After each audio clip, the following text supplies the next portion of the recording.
Hola, profe. Hola, profe. Hola, Gastón. Eh, Les doy la bienvenida ahora de manera formal a la materia. Vamos a tener entonces estos encuentros virtuales los martes. Ahora vamos a definir bien el horario. Vos, Vanessa, eras la que me habías escrito que no llegabas a las 14, ¿no es cierto?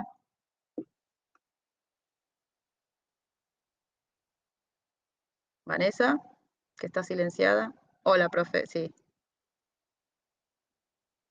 No, no. Ah, no eras vos. Bueno, alguien me escribió, no importa. De los que están acá, ¿tienen alguna dificultad para para que arranquemos la clase eventualmente un poquito más tarde? Porque les cuento, hay una compañera de ustedes que está cursando oficio y no llega a las 14 horas, o sea, llega a 14:10, o sea que tampoco habría mucho problema. Pero recién también Vanessa me está contando que ella también trabaja y que por ahí le convendría arrancar un poquito más tarde. El objeto de estas clases, es decir, yo no tengo problema en empezar a las 14 o a las 15, para mí es exactamente lo mismo. Normalmente estas clases virtuales, o sea, duran aproximadamente una hora, porque la idea es que ustedes, o sea, yo cada vez que terminamos una clase, voy a habilitar la clase teórica de la semana siguiente. O sea que ustedes tienen toda una semana para acceder al campus, a la carpeta de teóricos virtuales y poder ver la clase, la pueden ver las veces que quieran, pausarla cuando tienen ganas, volverla a retomar cuando tienen ganas, o sea, tienen toda una semana para ver esa clase virtual. Y al martes siguiente tienen lo que sería la clase de consulta, que es este encuentro virtual. De todas formas, no es que solamente me van a preguntar sobre esa clase. A mí en las clases de consulta me pueden preguntar por cualquiera de las clases, ¿sí? Y cualquiera de las dudas que tengan también de los trabajos prácticos, van a ver que en los trabajos prácticos, hola Luisa, van a ver que en los trabajos prácticos tienen también mucha resolución de problemas. O sea que en estas clases virtuales me pueden hacer cualquier pregunta de teórico o también de los problemas de o sea, de la parte práctica, ¿sí? Pero son clases de consulta, con lo cual es necesario que ustedes, además de ver la clase, también lean en el libro la bibliografía correspondiente a esa clase, ¿sí? Ustedes vieron que yo en la clase introductoria les di el acceso a el libro, al Albert, una versión en castellano y otra en inglés. La versión en inglés es porque está mejor la versión y las figuras se ven mejor en colores, pero bueno, tienen la versión en castellano porque obviamente hablamos en castellano. Pero cuando tienen que recurrir a las figuras, capaz que les conviene ir a las figuras en inglés porque son tal vez más claras para comprender. Eh, si bien yo les doy la teórica, van a ver que la teórica se las doy en dos formatos. Virtual, donde yo en el PowerPoint que armo les voy explicando cada una de las figuras del PowerPoint.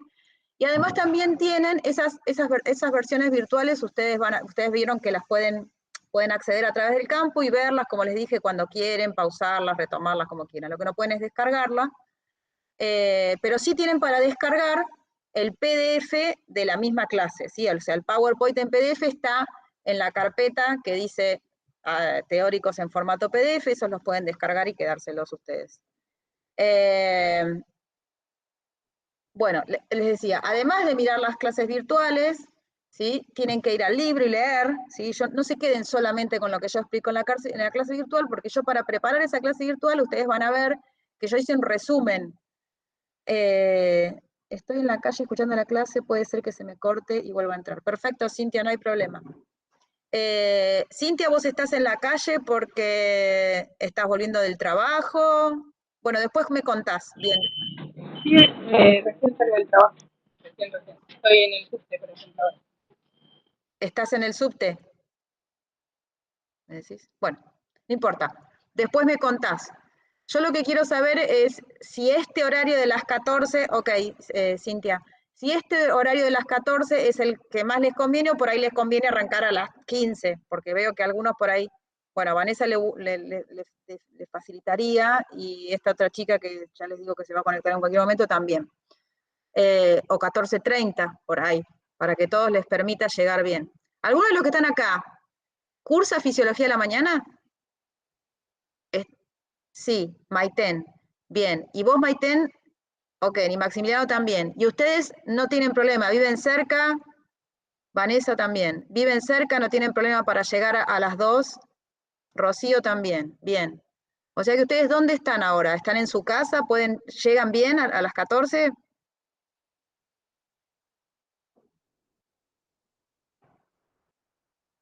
Chicos, no hay problema, no hay problema. ¿Quién me dijo? Rocío, bien. Vanessa, Maximiliano y Maitén no tienen problema para arrancar a las 14. Tampoco tendría problema para arrancar 14:30, por ejemplo. No, profe, ningún problema. Ok.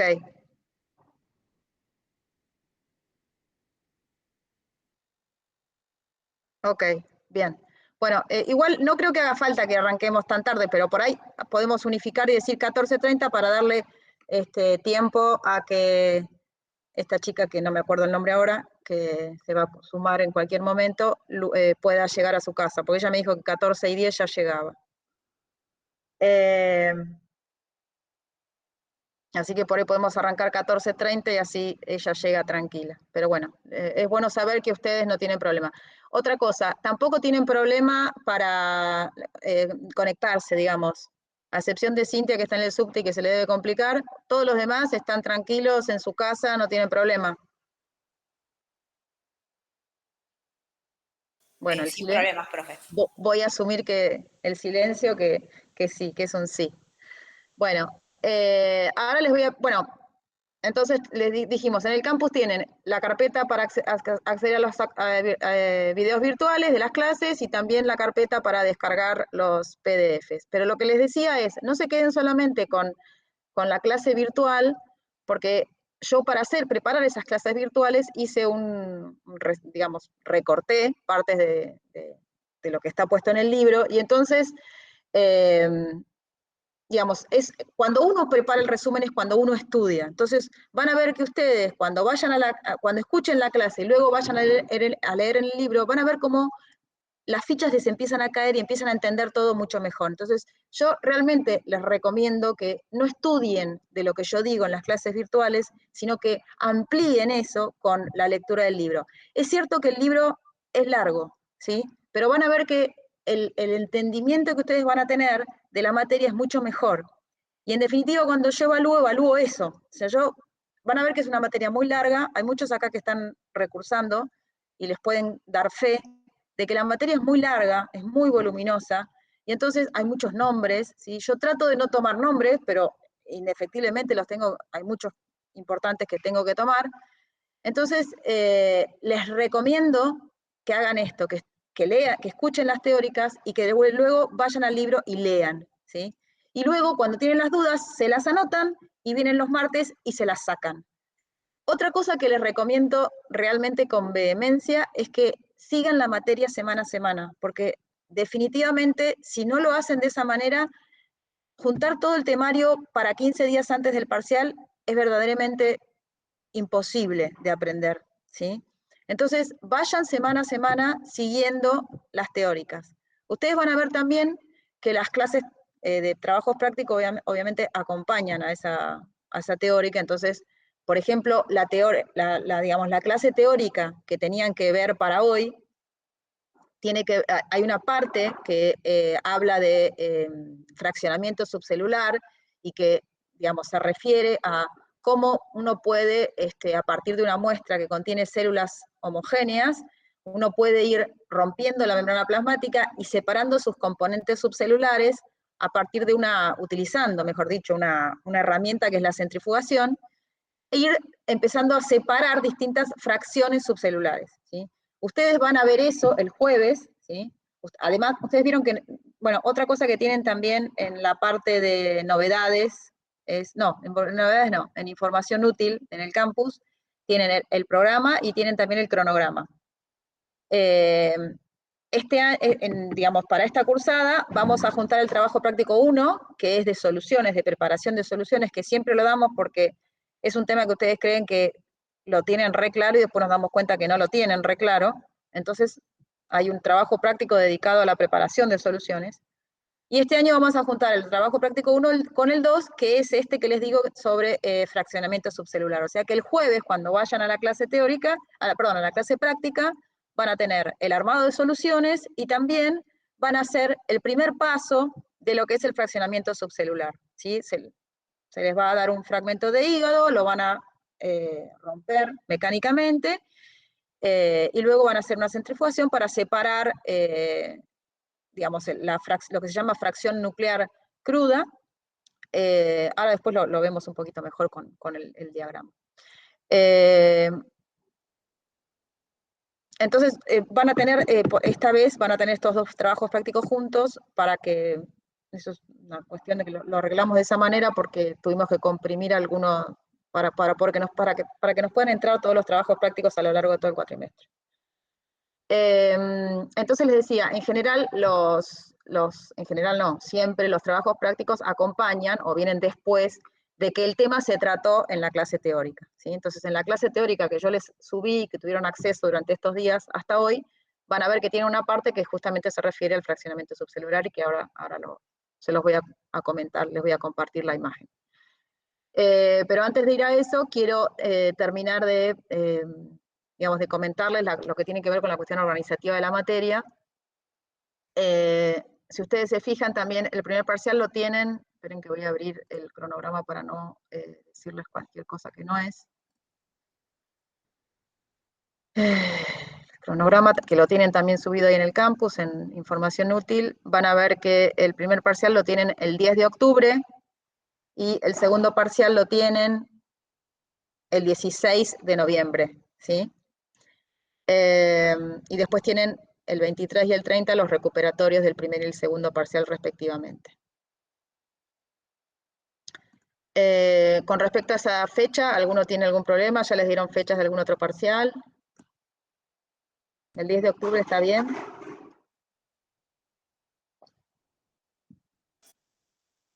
Nadie dice nada, así que bueno, queda el 10 de octubre, a menos que cambiemos por alguna razón. Vanessa se desconectó. Bueno. ¿Alguno entonces, ahora sí, quiénes de ustedes, de los que están acá, tuvo oportunidad de escuchar la teórica virtual? ¿Alguno de los que está acá se quedó, me ha solicitado acceso a la carpeta y no se los he dado? Esperen que voy a acceder acá y me voy a fijar a ver quiénes de los que están acá no tienen el acceso. Porque yo estuve dando acceso, pero por ahí alguno... Ah, Vanessa, ahí te lo voy a dar en este instante.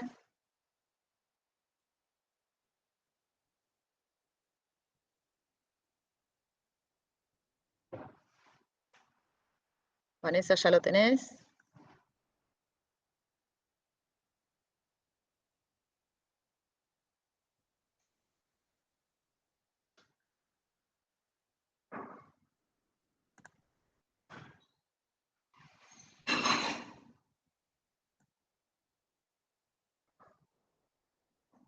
Bueno.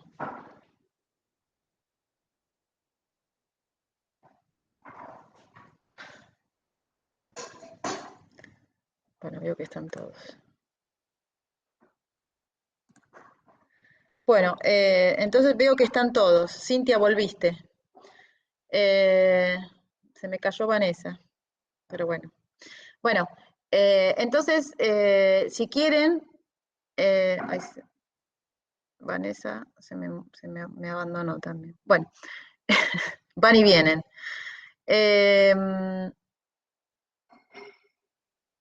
Entonces, les decía, las clases de consulta, digamos, de lo que es la teórica, van a ser entonces los martes, en el horario que ahora vamos a determinar, si va a ser las 14 o las 14:30.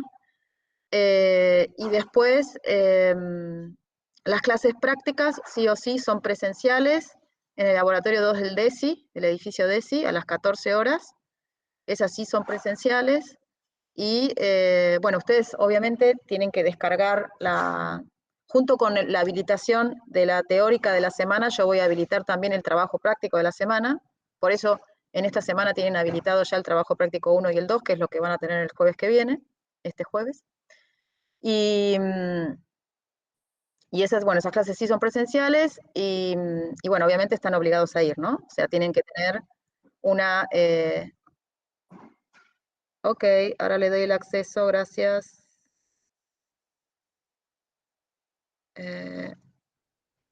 Pero no tengo ninguna persona que está queriendo acceder. Antonella, que es...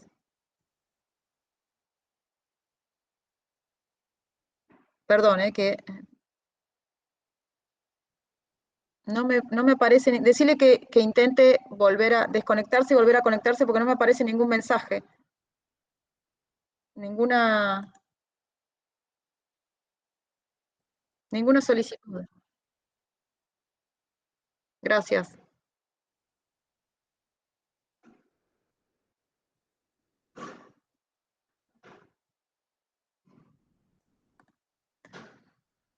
Bueno, mientras tanto voy a ir abriendo la clase para mostrarles lo que les quería decir de la clase de trabajos prácticos que van a tener el jueves. Con respecto a la clase virtual, ¿alguien la vio? La que tenían habilitada esta semana, de los que me pidieron acceso tempranamente. ¿Alguien la vio?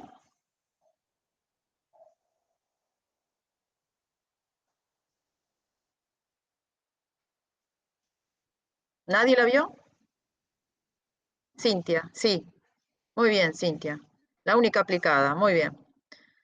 Bueno, por ser la primera clase, obviamente están perdonados, pero acá está, ahora sí. Hola, Antonella.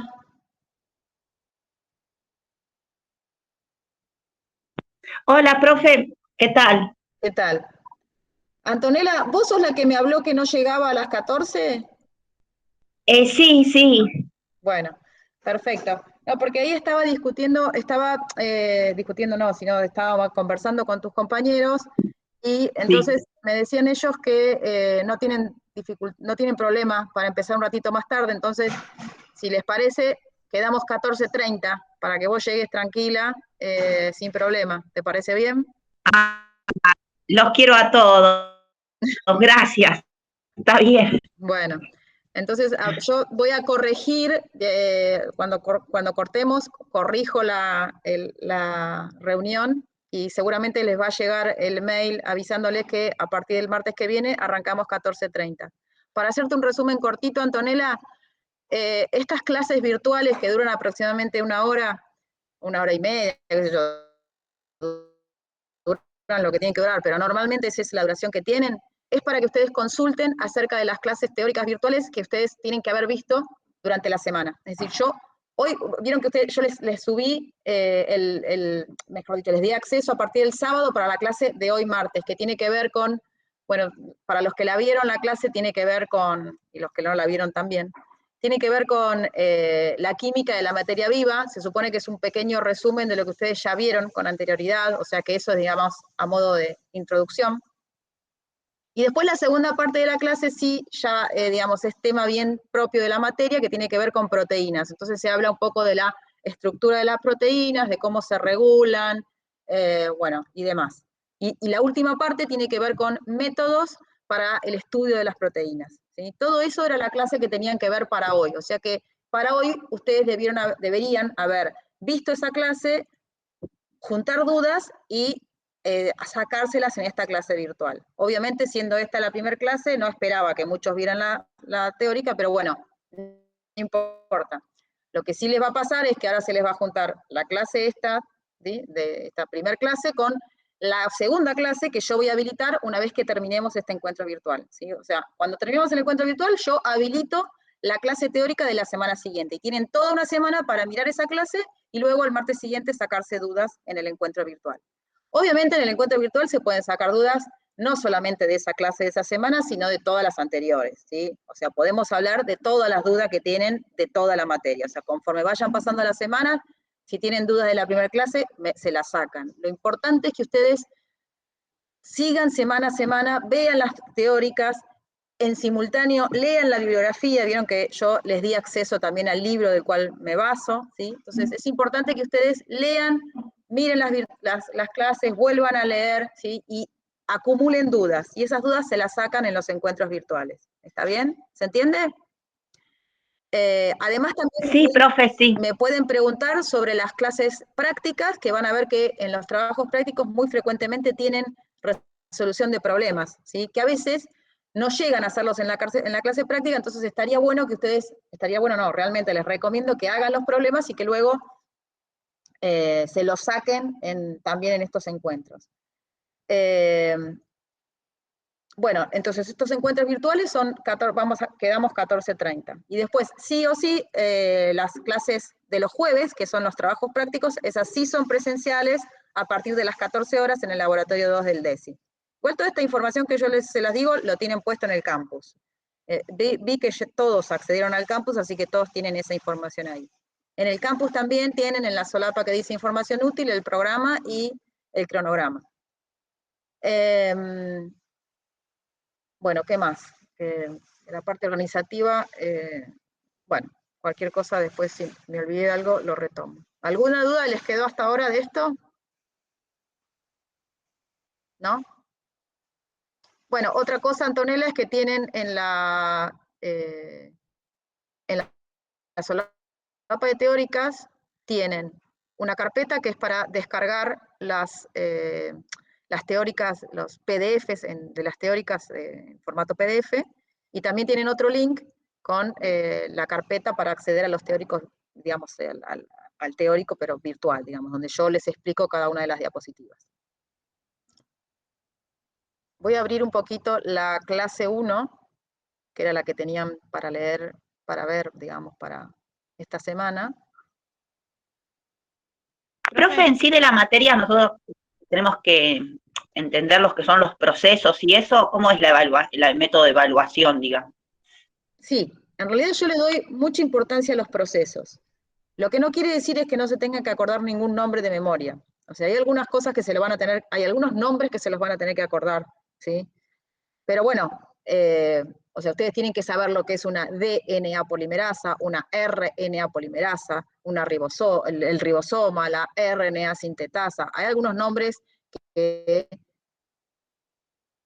se los tienen que aprender, pero por ejemplo no voy a pretender que se acuerdan del PDGF1, porque es una proteína particular, pero hay algunas que van a ir viendo, que yo menciono bastante en las teóricas y en los encuentros, y les van a ir quedando esos nombres, ¿sí? Si bien cuando vean, por ejemplo, no sé, tránsito vesicular, van a ver que hay un montón de proteínas que yo les menciono, que unas son las proteínas adaptadoras, que en el ejemplo se llama SEC13, no importa el nombre SEC13, pero sí me importa que existen proteínas adaptadoras o proteínas de cubierta, por más que el nombre que está puesto en la diapositiva para explicar eso no es importante, ¿sí? La SEC31, no me importa el nombre de la SEC31, pero la SEC31 es una proteína de cubierta, sí me interesa que sepan lo que hacen las proteínas de cubierta, lo que hacen las proteínas adaptadoras. ¿Se entiende lo que digo? El nombre genérico. O sea, porque lo que me interesa es que ustedes sepan la función de esa proteína, más que el nombre. Si son capaces de entender los procesos y describir la función de una proteína y no se acuerdan el nombre, no importa, pero sí tienen que saber la función. ¿Está bien? Sí. Bueno, a raíz de eso me hiciste acordar que cuando yo les decía que tenían que leer el libro y que vayan a las figuras, y que por eso también les subí el link de la figura del libro en inglés, es porque es importante que digamos, en las figuras, uno realmente es donde termina de entender los procesos, ¿sí? Y a mí lo que me interesa es eso, que hagan foco en entender los procesos, porque eso es lo que luego les da las herramientas para, digamos, dejar al lado los nombres y enfocarse en lo que está ocurriendo dentro de la célula. Otra cosa importante es que ustedes van a ver que el formato de la materia arranca primero con, bueno, hablamos de proteínas, de moléculas, proteínas de transporte, del DNA, ¿sí? Primero vamos desde las moléculas y después van a ver que toda la segunda parte tiene que ver, y la expresión génica, digamos, es todo lo que implica la primera parte, y van a ver que en la segunda parte empezamos a hablar de señalización, de tráfico vesicular, de direccionamiento de proteínas, del ciclo celular. Entonces vamos a empezar a integrar toda la información que teníamos de la primera parte, ¿sí? Se va complejizando y se va como completando el rompecabezas, de forma tal que al final de la cursada ustedes tienen que tener en la cabeza toda la célula y poder entender qué es lo que está ocurriendo dentro de esa célula y cómo las distintas moléculas van, digamos, actuando para que esa célula pueda vivir y responder a su entorno. Otra cosa que tienen también en el campus, que no me quiero olvidar, es, ustedes tienen una solapa que se llama una solapa de animaciones, donde van a ver que semana a semana les aparecen nuevas animaciones. Esas animaciones no son para que estudien, pero a veces está bueno tener una visión, digamos, dinámica y en 3 dimensiones de lo que está ocurriendo y les ayuda también a interpretar, ¿sí? Que es donde yo pongo el foco, digamos. Yo quiero que entiendan los procesos, ¿sí? Después, bueno, conforme vayamos avanzando en la materia, van a ir viendo que hay ciertos errores que son más graves que otros, entonces se los voy a ir mencionando conforme vayamos avanzando. Bueno, ahora déjenme que quiero mostrarles esto que tiene que ver con la clase de esta semana, que tiene que ver con el trabajo práctico que van a tener ustedes el jueves.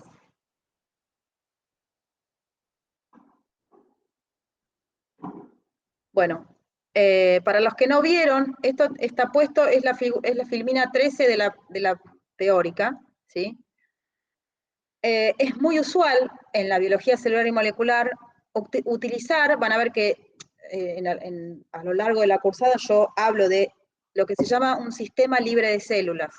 Un sistema libre de células es una fracción, muestra, que me permite estudiar determinado proceso, y yo en esa fracción no tengo células enteras, sino que tengo una fracción enriquecida en alguna parte particular de esas células, ¿sí? Ya no hay células enteras en ese frasco, en ese tubo, sino que tengo, por ejemplo, una fracción enriquecida en las mitocondrias, o una fracción enriquecida en núcleos, o una fracción enriquecida en peroxisomas, ¿sí? Entonces, es un sistema donde ya no hay células enteras, sino que tengo una subfracción o una fracción subcelular de una organela que tenía esas células. O tengo, por ejemplo, la fracción citosólica, que es todo lo que me queda cuando ya saqué todas las organelas internas de las células eucariotas. Obviamente me estoy refiriendo a células eucariotas.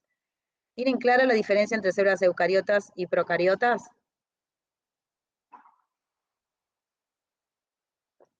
Más o menos, profe. Más o menos. Bueno, ahí creen que voy a enchufar la computadora. Eso es algo que también repasamos en esta primera clase. O sea, una de las primeras cosas que se repasan precisamente es eso, es lo primero, ¿sí? Recuerden que las células eucariotas son las células que están compartimentalizadas. ¿Qué quiere decir que están compartimentalizadas? Por ejemplo, que tienen núcleo, ¿sí? Tienen núcleo y adentro de ese núcleo está toda la información genética. Tienen mitocondrias, que son organelas que también están compartimentalizadas. Se dice compartimentalizadas porque están envueltas por una membrana lipídica que divide, ¿sí? Es como si fuese la puerta del baño, digamos. Tengo un compartimento que es el baño, dedicado a una función determinada, y el resto, ¿sí? El living tiene otra función, ¿sí?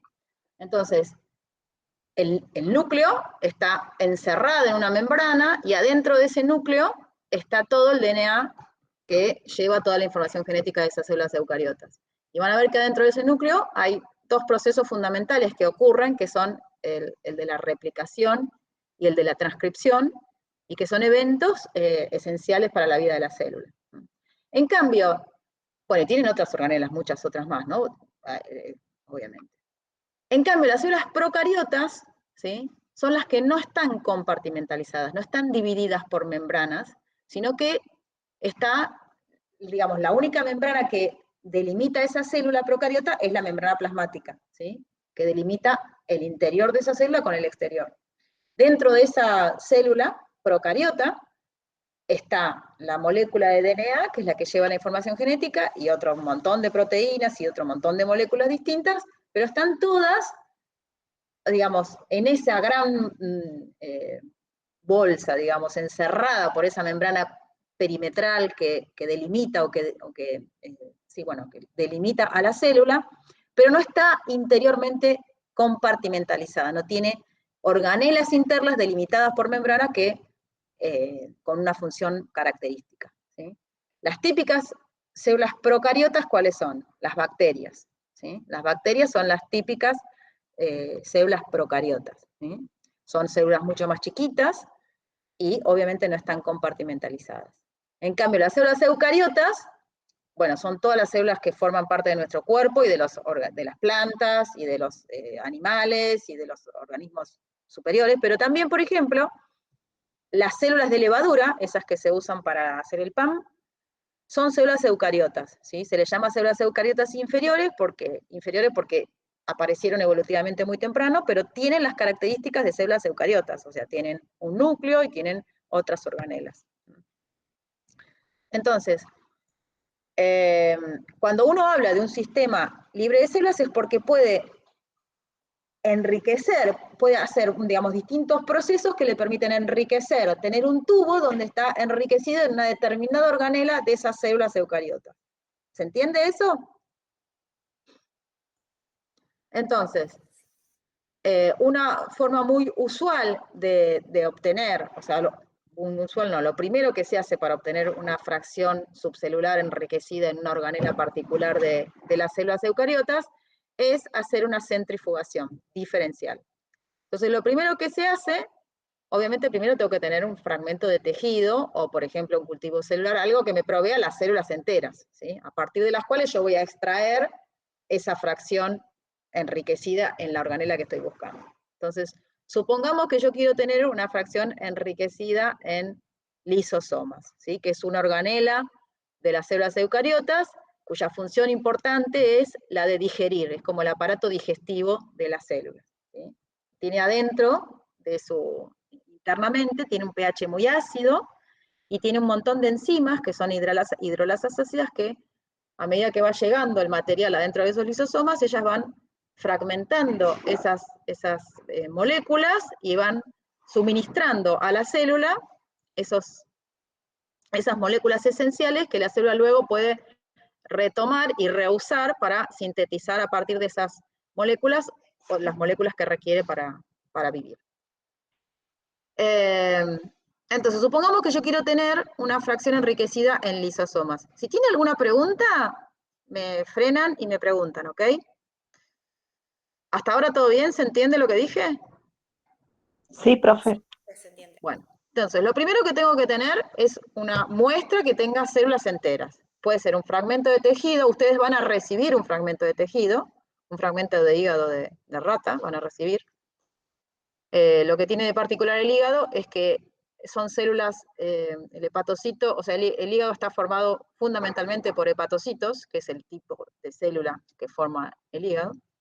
Entonces es un tejido homogéneo, es decir, está formado por un único tipo de células. No está formado por un único tipo de células, pero, digamos, está muy enriquecido en hepatocitos. ¿Sí? Entonces es un tejido que está bueno porque tiene no está, digamos, no es otro tipo de tejido donde está formado por muchos tipos de células diferentes y entonces uno no tiene un único tipo celular y puede tener una fracción subcelular cuando aísla un lisosomas que proceden de una célula de un tipo, de otra célula de otro tipo, entonces no es lo mismo.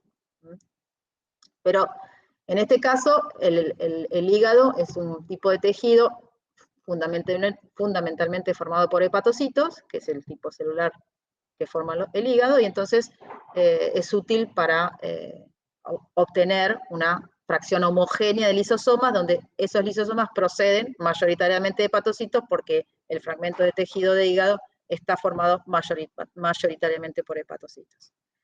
Entonces, una vez que tengo las células, o sea, el fragmento de tejido que me va a proveer las células, lo que tengo que hacer es, primero, si tengo un fragmento de tejido, tengo que hacer una disrupción mecánica de ese tejido. Es decir, ustedes van a usar bisturís y van a usar agujas y van a ir rompiendo, ¿sí?, el fragmento de tejido. Eso tengo acá, se los voy a mostrar. Esperen, voy a dejar de compartir acá. Y les voy a mostrar esto que es mejor.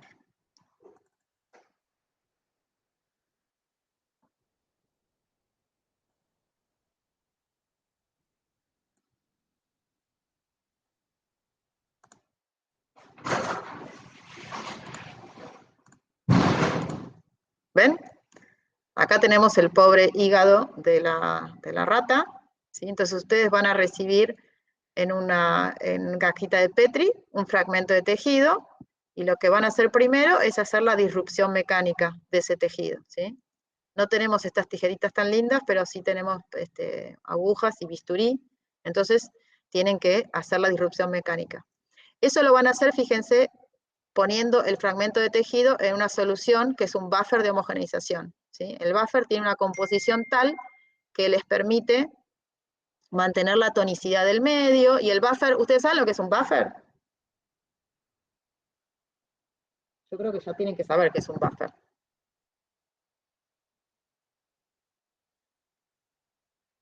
¿Qué es un buffer? Era una solución amortiguadora, digamos. Muy bien, es una solución amortiguadora. ¿Y qué amortigua? Amortiguadora, ¿por qué se le llama amortiguadora? Porque mantiene el pH. Muy bien, porque mantiene el pH, ¿sí? Entonces, ustedes saben que el pH fisiológico, ¿cuál es? 7,2 era. Perfecto, 7,2. Entonces, esa solución, que ya van a ver la composición cuando vean la guía ETP, tiene un buffer, una composición de sales que le permiten amortiguar el pH y mantener un pH de 7,2, que es el fisiológico. Fíjense que además la cajita de Petri está en hielo. ¿Por qué les parece que tiene que estar en hielo?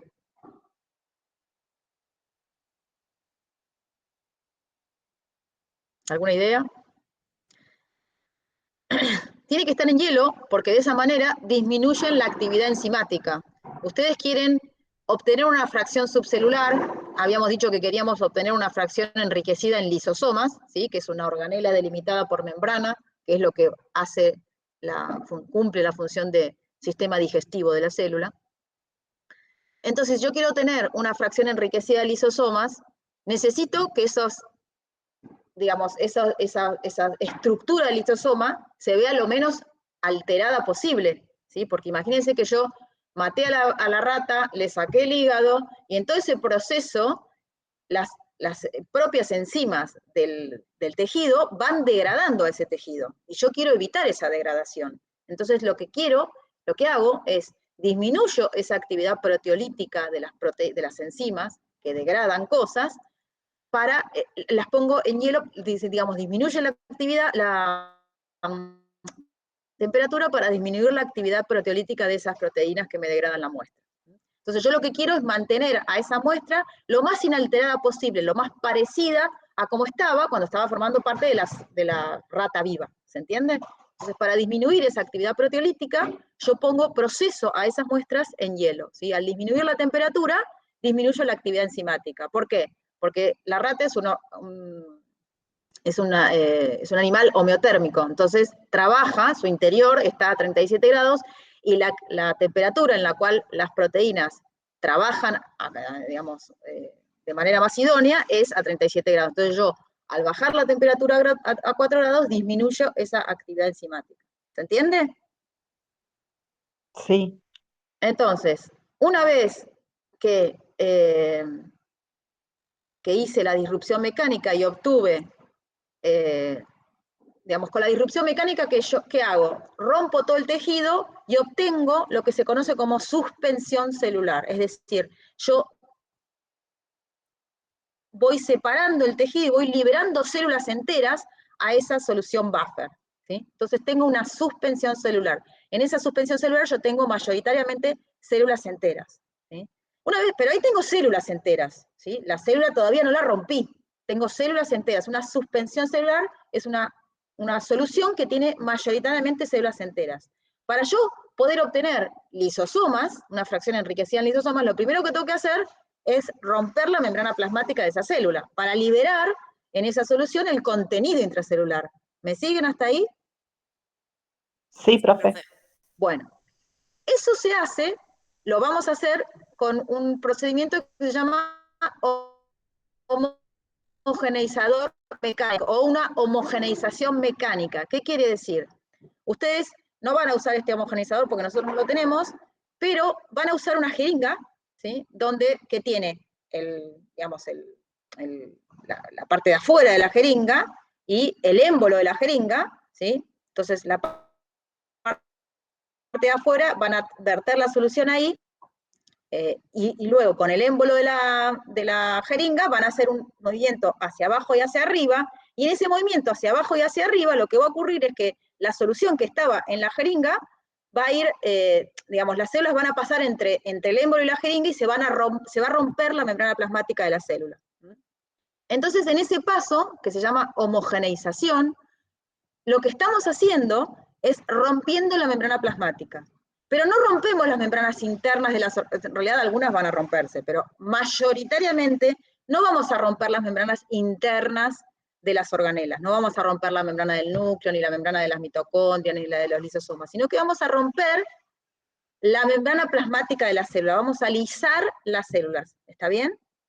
Una vez que tenemos en esa suspensión a las células mayoritariamente lisadas, rotas, es lo que se llama homogenado celular. El homogenado celular entonces es una solución donde yo tengo todo el contenido intracelular de todas las células, pero la membrana plasmática ya se rompió, entonces ya no tengo células individuales, sino que tengo todo el contenido intracelular, todas las organelas intracelulares y el citoplasma de la célula, pero ya no tengo células enteras, porque la membrana se rompió. ¿Se entiende? ¿Perfecto? Bueno. En ese proceso van a ver que van a tener un montón de fragmentos grandes que todavía no se rompieron. Entonces, para sacar los fragmentos grandes de tejido, vamos a hacer un filtrado, van a ver que lo van a hacer con un pedacito de media de mujer, con una gomita, como se muestra en la figura, pero es nada más un paso que evita, nos sacamos de encima aquellos fragmentos grandes, o a veces hay también como cartílago o grasa, no cartílago, grasa, ¿sí? Que no la puedo romper, entonces todo eso me lo saco con el filtrado, ¿sí? ¿Se entiende la diferencia entre la suspensión celular y el homogenado? Suspensión celular es cuando yo tengo células enteras, todavía no las rompí, no las lisé. Luego hago el paso de homogeneización y lo que tengo es el homogenado celular, donde ahí la membrana plasmática ya se rompió, ya no tengo células enteras, sino que lo que tengo en esa solución es todo lo que estaba dentro de esas células. ¿Está bien? ¿Chicos? Sí, sí. Bueno, perfecto. Yo no estoy viendo, así que si alguno... dice que la llamada se finaliza en 9 minutos. Si se finaliza, ustedes quédense ahí que yo vuelvo a mandarles, no sé si este link u otro, pero no importa, quédense atentos al mail que yo vuelvo a armar la otra reunión, ¿está bien? Bueno. Bueno. Entonces, vuelvo a la que estaba. Entonces, una vez que tengo el homogenado, lo que tengo que hacer es empezar a separar las distintas partes de la célula. Y para eso utilizo la centrifugación diferencial. La centrifugación se hace, sometiendo la muestra a una centrífuga y voy acelerando la velocidad de centrifugación. Entonces, a medida que voy acelerando, voy a ir bajando, peleteando, se llama, distintas partes de la célula. Entonces voy a dejar de compartir esto y voy a volver a compartir la que tenía antes.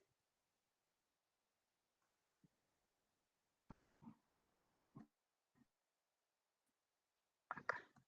Bueno, entonces, una vez que tengo el homogenado celular, y tengo ahí, fíjense, todo el contenido intracelular de todas las células mezcladas, pero ya no tengo células enteras, entonces yo empiezo primero con una centrifugación a baja velocidad. Con una centrifugación a baja velocidad, lo primero que va a precipitar en el fondo del tubo es aquello más pesado que tiene la célula. Aquello más pesado que tiene la célula es el núcleo, ¿sí? Entonces, lo primero que va a precipitar haciendo una centrifugación a baja velocidad son los núcleos. Obviamente en esta fracción también van a precipitar las células que me hayan quedado enteras, porque obviamente en el paso de homogeneización yo no puedo garantizar que lisé el 100% de las células que tenía en esa muestra. Si me quedó alguna célula entera, obviamente es más pesada que el núcleo, entonces también va a precipitar junto con los núcleos, ¿sí? Pero voy a tener mayoritariamente núcleos. Entonces, fíjense, además también voy a tener grandes fragmentos de citoesqueleto de la célula. El citoesqueleto de la célula ya vamos a ver que hay 3 tipos y que, digamos, como lo dice la palabra, forma una especie de esqueleto interno característico de las células eucariotas. El citoesqueleto no tienen las células procariotas. Entonces, además de núcleos, tengo células enteras y tengo también grandes fragmentos de citoesqueleto. Entonces, por más que yo obtenga un pellet o un precipitado que tiene mayoritariamente núcleos, esos núcleos no están solos. Entonces, por eso se llama a esta fracción nuclear que obtengo una fracción nuclear impura. Impura porque no tengo solo núcleos, sino que tengo además las posibles células enteras que me hayan quedado y los fragmentos de citoesqueleto. ¿Está bien? Si yo quisiera luego obtener una fracción de núcleos puros, tengo que hacer otro procedimiento que a continuación, que después se los voy a contar. En el sobrenadante me quedaron todo el resto de las organelas, ¿sí? ¿Cuánto me queda de tiempo? ¿Siguen ahí? 6 minutos, dice, profe. Ok. Bueno, sigo entonces. En este resto, en el sobrenadante de esa centrifugación, me quedan todas las otras organelas. Tengo lisosomas, peroxisomas, mitocondrias, y algo que se llaman microsomas. ¿Qué son los microsomas? Son vesículas que se forman. ¿Se acuerdan que cuando yo les dije que cuando lisábamos la membrana plasmática durante el paso de homogeneización, la membrana se fragmenta? Pero la membrana plasmática, al fragmentarse, no queda como una hoja plana, sino que tiende a formar vesículas, ¿sí? Entonces, esas pequeñas vesículas que se forman cuando la membrana plasmática se fragmenta se llaman microsomas. Entonces, además de los peroxisomas, de los lisosomas y de las mitocondrias, yo acá tengo microsomas que proceden de la ruptura de la membrana plasmática, de la ruptura de la membrana del Golgi y del retículo endoplásmico. Entonces, todos esos me quedaron en el sobrenadante de esta primera centrifugación a baja velocidad. Entonces, ¿qué hago? Agarro ese sobrenadante, pero ahora lo centrifugo a una velocidad media, un poco más alta que la primera, ¿sí? Pero no tanto, ¿está bien? Y ahí obtengo un segundo pellet, o un segundo precipitado. Ese segundo precipitado se llama fracción mitocondrial impura. ¿Por qué se llama fracción mitocondrial impura? Porque en ese segundo precipitado, además de las mitocondrias, yo tengo también los lisosomas y los peroxisomas, que son las otras organelas que tienen las células. Ya les hablé de los lisosomas. Los peroxisomas son unas organelas también delimitadas por membrana que participan en el metabolismo de ciertos lípidos. Entonces, bueno, las mitocondrias ustedes ya saben también que son la usina, ¿sí?, de las células, o sea, son esas organelas encargadas de la generación de la energía, de la generación del ATP que requiere la célula para obtener energía, para realizar todas las actividades. Entonces, además de las mitocondrias, de los lisosomas, perdón, en la fracción mitocondrial impura tengo, además de las mitocondrias, tengo también lisosomas y peroxisomas, y eso es lo que cae en este segundo precipitado, producto de la centrifugación a velocidad media de ese sobrenadante que me había quedado de la primera centrifugación. ¿Se entiende hasta ahí? Sí, profe. Bueno, pero todavía sigo teniendo cosas acá. ¿Qué tengo? Y tengo todo el citoplasma, todo lo que estaba en el citoplasma, pero también tengo los microsomas, que eran esas vesiculitas que se producían por ruptura de la membrana plasmática, ruptura de la membrana del retículo endoplásmico y de la membrana del Golgi. Entonces con ese sobrenadante, hago otra centrifugación, pero ahora ya a una velocidad mucho más alta, que cuando se utilizan velocidades altas se habla de ultracentrifugación. Luego de esa, y generalmente además de aumentar la velocidad de la centrifugación, también se aumenta el tiempo de la centrifugación. Entonces hago una centrifugación a alta velocidad durante más tiempo y obtengo un tercer pellet. Este tercer pellet o precipitado contiene microsomas y también las pequeñas vesículas que tiene la célula Por ejemplo, vesículas, ya vamos a ver cuando veamos tráfico vesicular, hay vesículas que van llevando cosas desde el retículo al Golgi, del Golgi a la membrana plasmática, del Golgi al sistema endolisosomal, etc. Entonces, esos microsomas que habíamos dicho que eran las vesiculitas que se formaban por ruptura de la membrana plasmática, de la membrana de Golgi, de la membrana del retículo, y todas las demás vesículas que per se tenía la célula antes de ser rota, caen en esta fracción que se llama fracción microsomal, y que también es impura, porque es una mezcla de vesículas de distinto origen. Y lo que me queda es lo que se llama fracción citosólica, que eventualmente también se puede someter a una centrifugación más alta y obtener, como dice acá, un precipitado que tengo ribosomas o grandes macromoléculas. Pero en general, este sobrenadante es lo que se conoce como fracción citosólica, ¿sí? Acá tienen el mismo esquemita, pero con todos los distintos nombres de las cosas que obtienen en cada una de las fracciones. Pero lo que me interesa es que vean que cada una de estas fracciones que obtienen son fracciones impuras, porque no tengo una sola cosa, sino que tengo mezcla de cosas. ¿Entienden hasta ahí? ¿Cuánto me queda ahora? Bueno, termina pronto, así que lo que vamos a hacer es, voy a prepararme porque esto voy a dejar de compartir y voy a preparar para hacer otra reunión. Así que tengan el mail abierto que vamos a preparar. No sé si puedo hacerlo con este mismo link o no. Ahora me fijo, pero si no, les mando un link nuevo a su casilla de correo. ¿Está bien? Sí, profe.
No sé quiénes más estaban.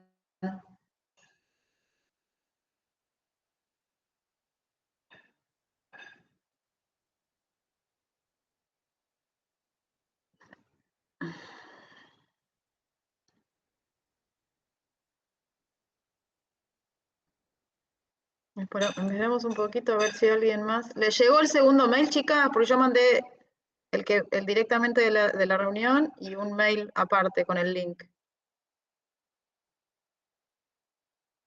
A mí me llegó el mail, profe. Ok. Sí, llegó el mail. Bueno. Avísenme si hay alguien que...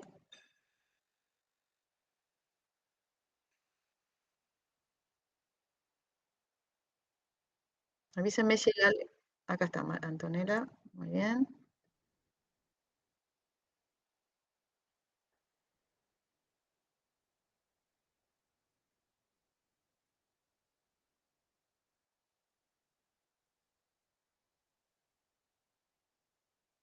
Bueno, esperamos un poquitín más a ver si alguno tiene dificultades.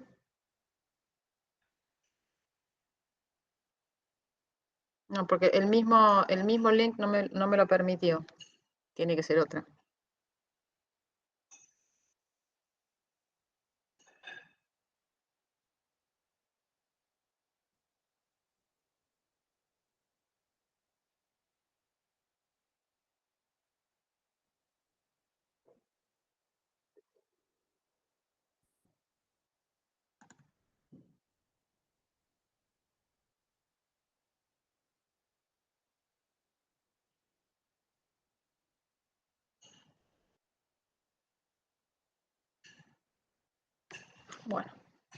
Bueno, entonces seguimos.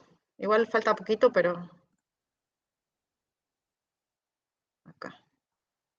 Bueno, entonces, ¿se entendió hasta acá lo que les comentaba? ¿Se entendió que se obtienen fracciones impuras? ¿Se entiende eso? Sí, profe. Impuras porque son mezclas de cosas.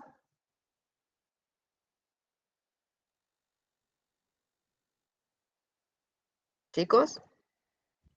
Sí, profe, queda claro hasta acá. Profe, se entendió. Perfecto. Bueno, entonces, si yo ahora quisiera obtener una fracción pura, habíamos dicho originalmente que queríamos una fracción pura de lisosomas, pero yo acá en esta fracción mitocondrial impura, tengo a los lisosomas mezclados con mitocondrias y peroxisomas, ¿sí? Esto es así porque tienen tamaños similares. Entonces, cuando precipitan a esta centrifugación a mediana velocidad, me caen todos juntos en el precipitado. Entonces, ¿cómo tendría que hacer para poder separar a los lisosomas de las mitocondrias y de los peroxisomas? Entonces ahí recurro a una segunda técnica de centrifugación, que es la centrifugación en gradiente de densidad. Para esto déjenme hacer un alto y contarles que las centrífugas hay de dos tipos, digamos, centrífugas no, sino que tipos de rotores que tienen las centrífugas. Uno son este tipo de rotor que se llama de ángulo fijo, donde el tubo está siempre fijo y cuando gira siempre en el mismo ángulo, es decir, no se mueve, ¿sí? Está siempre fijo en el rotor y va girando en la misma posición, ¿sí? Que como ven es medio angular respecto al eje del giro que es este, ¿sí? Entonces fíjense que cuando esto va a girar, lo que va a ir precipitando queda en esta parte del tubo, que es lo más alejado del centro del eje de rotación. A este tipo de rotor se le llama rotor angular o de ángulo fijo. Pero después hay otros rotores, que son los rotores basculantes, que son este tipo de rotores, donde ustedes se fijan, el tubo está paralelo al eje de rotación cuando la centrífuga está apagada, pero cuando la centrífuga se enciende, el tubo... esperen que ahí veo que alguien se está queriendo entrar. Ahí está. Cuando la centrífuga empieza a girar, el tubo queda completamente perpendicular al eje de rotación, ¿sí? Es como los paragüitas bueno, no sé, ustedes son muy jovencitos. ¿Alguna vez fueron a esos juegos donde inicialmente están, digamos, las sillitas están puestas paralelo al eje de rotación y cuando empieza a girar digamos, el aparato, las sillitas hacen esto y se quedan bien perpendiculares al eje de rotación. ¿Alguna vez fueron a alguno de esos? ¿Se han subido? Bueno, no importa si no se subieron. Lo importante es que se entiende acá que cuando el ángulo de rotación del tubo gira, o sea, inicialmente cuando está apagada está el tubo paralelo al eje de rotación, pero cuando la centrífuga se enciende, el tubo está perpendicular al eje de rotación. ¿Se ve eso? Entonces, esto hace que el pellet quede, como ven acá queda medio oblicuo, pero acá queda bien, digamos, perpendicular al eje de rotación de la centrífuga. Entonces, para las centrifugaciones diferenciales, para estas centrifugaciones que les conté, se utilizan normalmente este tipo de centrífuga de ángulo fijo. Pero para la centrifugación en gradiente de densidad, donde yo necesito esos discos delimitados, se utilizan este tipo de rotor basculante. Entonces, una vez que tengo la fracción impura, supongamos que yo me quedé con la fracción mitocondrial impura, esa que tenía además de mitocondrias, lisosomas y peroxisomas, yo me quedo con esa fracción, ¿sí? Saco el sobrenadante, resuspendo ese precipitado que tiene las mitocondrias, los lisosomas y los peroxisomas en buffer adecuado, y ahora lo someto a una segunda centrifugación, que es la centrifugación en gradiente de densidad. Acá el tubo no está vacío, sino que tengo soluciones, por ejemplo, es muy usual usar sacarosa en distintas concentraciones, y voy formando como discos, ven que son discos bien delimitados, donde cada uno de esos discos tienen un volumen determinado con una densidad determinada, ¿sí? Aquel que tiene mayor densidad está en la parte baja del tubo, y así sucesivamente voy teniendo discos de un volumen de esa solución de sacarosa con distinta concentración de sacarosa y por lo tanto tienen distinta densidad. ¿Se entiende eso? Sí. Entonces, yo lo primero que hago es sembrar mi fracción mitocondrial impura conteniendo las peroxisomas, los lisosomas y las mitocondrias, ¿sí? Siembro ahí mi muestra y luego pongo este tubo en un rotor basculante y hago una centrifugación, ¿sí? Por un determinado tiempo y a una determinada velocidad. Generalmente se utilizan también ultracentrífugas porque las velocidades que se requieren son altas. Entonces, ¿qué va a pasar? Las distintas organelas que estaban formando parte de la fracción mitocondrial impura van a ir migrando a lo largo del tubo, ¿sí? Van a ir migrando desde acá, desde el punto de siembra, hacia el tubo para abajo, ¿sí? Conforme ocurra la centrifugación. ¿Y hasta dónde van a migrar? Van a migrar hasta aquel sitio en el tubo cuya densidad externa es parecida a la densidad interna de la organela. Por ejemplo, la densidad interna de los lisosomas es de 1,12. Entonces, los lisosomas van a migrar a lo largo del tubo hasta que encuentren aquella zona en el tubo que tiene una densidad externa similar a la densidad interna de los lisosomas, es decir, de 1,12. Y lo mismo va a ocurrir con las mitocondrias y con los peroxisomas. Y como ustedes pueden ver, cada una de estas organelas, la densidad interna de cada una de estas organelas es distinta. Entonces yo acá voy a poder separar a las distintas organelas que formaban parte de esa mezcla de la fracción mitocondrial impura, voy a poder obtener ahora una fracción pura de lisosomas, porque todos esos lisosomas que estaban contenidos en esa fracción impura van a quedar en la misma región del tubo. Todas las mitocondrias lo harán en otra región del tubo y los peroxisomas en otra región. Entonces, una vez que termina la centrifugación, yo voy quitando las fracciones, ¿sí? De a una en una, y en esta fracción van a estar los peroxisomas, en esta las mitocondrias, y en esta finalmente en la última las peroxisomas. Obviamente yo tengo que saber de antemano cuál es la fracción donde yo espero obtener los lisosomas, las mitocondrias y los peroxisomas. Pero, aunque no sepa, yo sé cuáles son cada una de estas fracciones, ¿sí? Esta tenía una densidad determinada, esta otra tenía otra, y así sucesivamente. Entonces yo, con poner en un tubo, en tubos distintos, cada una de estas fracciones, yo voy a separar, a tener fracciones subcelulares puestas en distintos tubos, ¿entiende? Entonces de esta manera yo obtengo fracciones puras, es decir, fracción donde tengo mayoritariamente lisosomas, otra fracción donde tengo mayoritariamente mitocondrias, y por último otra fracción donde tengo mayoritariamente peroxisomas, ¿sí? Entonces, para obtener fracciones puras, ¿qué tengo que hacer? Una vez que termino y obtengo fracciones impuras, tengo que hacer un segundo paso de centrifugación en gradiente de densidad para obtener fracciones puras. ¿Se entendió? Sí, se entiende. Bueno. Entonces, a cada una de estas fracciones puras se le llama un sistema libre de células. Por ejemplo, un sistema libre de células que tiene que constituye una fracción enriquecida en lisosomas. Esa fracción lisosomal pura es un sistema libre de células. ¿Está bien? Otro sistema libre de células es el que tiene la fracción de mitocondrias pura y otro el de peroxisomas. ¿Está? Una vez que se obtienen estas fracciones puras, yo tengo que chequear que son puras. Porque una cosa es, yo sé que tengo una fracción enriquecida en lisosomas, donde espero que haya muchos lisosomas, pero como también en la fracción inicial había mitocondrias y peroxisomas, tengo que chequear si realmente la fracción que yo tengo es pura o no pura. Nunca es 100% pura.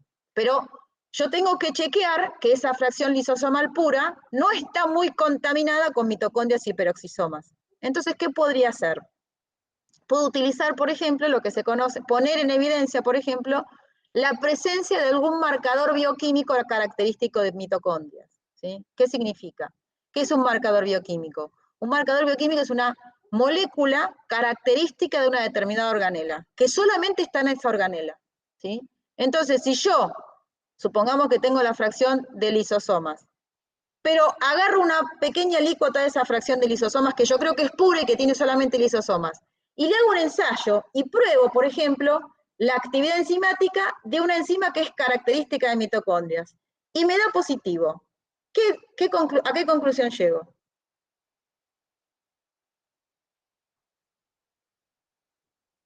Yo agarré una alícuota de la fracción de lisosomas, hice un ensayo para poner en evidencia la presencia de una proteína que es característica de las mitocondrias. ¿A qué conclusión llego?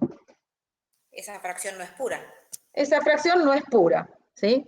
Alguna mitocondria tengo. Obviamente, la pureza va a depender de cuánta actividad tenga. Si tengo un montón, digo, no, tengo que volver a purificar porque realmente tengo muchas mitocondrias. Si tengo un poquito, bueno, digo, bueno, puedo trabajar. Tengo mayoritariamente lisosomas, aunque tenga un poquito de mitocondrias. En general, ya les digo, las fracciones son puras, pero no son 100% puras, ¿sí? Pero uno normalmente trabaja con una pureza determinada y admite un determinado grado de impureza. ¿Está bien?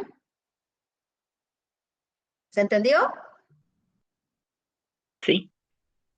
Bueno. Entonces, ustedes...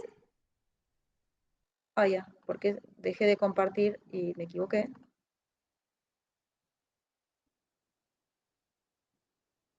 Ustedes en la clase del jueves van a obtener... Ah, no, era esta la que les quería compartir. Perdón. Me equivoqué de PowerPoint. Acá. Ustedes el jueves van a recibir un fragmento de tejido, ¿sí? Lo van a poner en una plaquita de Petri, le van a poner el buffer de homogeneización, lo van a mantener en frío, van a hacer la disrupción mecánica, van a obtener una suspensión celular, van a hacer la homogeneización y van a hacer la primera centrifugación, ¿sí? Y van a obtener el primer precipitado, que es la fracción nuclear, impura, ¿sí? Y lo van a mirar al microscopio. Entonces van a ver la diferencia entre, en realidad van a mirar tres cosas al microscopio, porque antes de la centrifugación, una vez que obtienen el homogenado, ya van a tomar una alícuota para mirarla. Y luego de la centrifugación van a tener dos fases, el precipitado con la fracción nuclear impura y el sobrenadante. Y también van a tomar una muestra de cada una y las van a mirar al microscopio las tres cosas y van a ver diferencias. Y para poder visualizar van a usar azul de metileno, que es un colorante que se une al DNA, y entonces va a ser útil para marcar, por ejemplo, bueno, no solamente se une al DNA, en realidad se une a todas las moléculas cargadas negativamente, ¿sí? Entonces, como el DNA es una molécula cargada muy negativamente, entonces es muy afín al azul de metileno, pero también van a ver, digamos, se une a cualquier cosa que tenga carga negativa. ¿Se entendió? Sí, profe. Bueno, entonces eso es lo que ustedes van a hacer el jueves, ¿sí? Además de la preparación de soluciones. Entonces, ahora cuando nos desconectemos, tienen que, como la mayoría no escuchó las teóricas de la semana, de las que habilité hasta este martes, se ponen a ver esas teóricas, ¿sí? Y bajan los trabajos prácticos, el 1 y el 2, ¿sí? El 1 es el del preparado de soluciones, y el 2, el que les acabo de comentar recién. Eso lo van a hacer el jueves en el trabajo práctico, ¿tá? Pero también voy a habilitar la clase teórica que vamos a, no vamos a discutir, sino que ustedes me tienen que traer dudas para el martes que viene, para esta clase virtual, ¿está bien? Entonces, primero se miran la clase virtual que no miraron para este martes. Y luego bajan los trabajos prácticos que van a hacer el jueves en la clase de TP, y luego se miran la clase virtual cuyas dudas me van a traer el martes que viene. ¿Alguna duda? No, profe, ninguna. No. Bien. Bueno, entonces ahora, si no tienen más dudas, nos desconectamos. Pero antes de que se desconecten, ¿alguno de los que está acá me pidió acceso a digamos, pudo acceder a los teóricos virtuales? ¿Tuvo algún problema? ¿Alguno de los que está acá no pudo descargar los libros? ¿Tuvo algún problema? ¿No? ¿Ninguno? Bueno, como nadie dice que no, asumo que todos pudieron acceder sin problema. Perfecto. Bueno, entonces los dejo y pónganse, acuérdense que, digamos, la dedicación de la teórica es más que el tiempo que estamos acá en la reunión virtual, ¿sí? Entonces, no pierdan tiempo, utilicen este tiempo que supuestamente es el tiempo adjudicado que ustedes disponían para la teórica y úsenlo, ¿sí? Por más que ustedes tienen acceso a las teóricas en cualquier momento, cuando están cansados y aburridos de escucharme, hagan una pausa, tómense un tecito, un cafecito y vuelvan en el momento que puedan, ¿sí? O sea, utilícenlo de manera, ya que tienen la posibilidad de acceder a la teórica cuando quieren, entonces sáquenle provecho, ¿sí? Pueden repetirla y mirarla 30 veces si quieren, pueden pausar cuando están aburridos o cuando están medio dormidos y lo dejan para después, pero lo que me interesa, disponen de una semana. En esa semana tienen que poder mirar la teórica y de nuevo, traten de leer en el libro porque está la información mucho más ampliada y van a ver cómo el que hace ese ejercicio, van a ver cómo les resulta la interpretación de la materia, la comprensión mucho más fácil, ¿está bien? Y a medida que van haciendo eso, se van anotando las dudas, ¿sí? Esto no lo entiendo, aquello no lo entiendo, esto no lo entiendo. Y cuando nos reunimos en la virtualidad, se sacan todas las dudas. Si ustedes, cada vez que vengo, cada martes que tengamos esta clase virtual, yo les digo, hola chicos, ¿cómo están? ¿Cuáles son las dudas que tienen? ¿No tienen dudas? No sirve, ¿sí? Yo no me voy a poder ponerme a repetir lo que ustedes ya tienen en las clases virtuales. Para eso las tienen y ustedes las pueden repetir incansablemente las veces que quieran. Entonces, si no tienen dudas, la reunión se acaba en 10 minutos. Le digo porque me ha pasado. Entonces, traigan las dudas de las cosas que no entiendan, anótenlas. ¿Sí? En una hojita dicen, esto no lo entendí. Para la profe, para el martes. ¿Está claro? Sí, profe. Sí, profe. Bueno, perfecto. Bueno, entonces, Cintia, vos que viste la teórica, ¿te quedaron alguna duda? Otra cosa importante, no me interesa que se equivoquen. Yo quiero que hablen y que se saquen las dudas, aunque sean cosas disparatadas que dicen ustedes, oh, esto no lo entiendo, no importa. Bien, vas a volver a repasarla, perfecto. Aunque sean cosas que ustedes crean, se entiende, perfecto. Aunque sean cosas que les parezcan bobas, no son bobas. Sáquense todas las dudas, no tengan miedo, no tengan vergüenza. Nada de lo que ustedes puedan decir acá va a repercutir en su nota, de ninguna manera. O sea, están acá para aprender y yo quiero ayudarlos a que aprendan y a que entiendan. Así que úsenme para eso, ¿está? Sáquense todas las dudas, ¿está bien? Bueno, entonces, si no hay más dudas, y como no tengo más nada para decirles, no se me ocurre nada, dejamos acá, cortamos acá y se ponen a ver las teóricas. ¿Está bien? Sí, profe. Bueno. Bueno, chicos, entonces nos vemos el martes que viene. Bueno, no les dije, el jueves la JTP que está a cargo se llama Carolina Ramírez, ya la van a conocer el jueves ahí. Yo si puedo voy a pasar también, así nos vemos presencialmente. Y bueno, nada.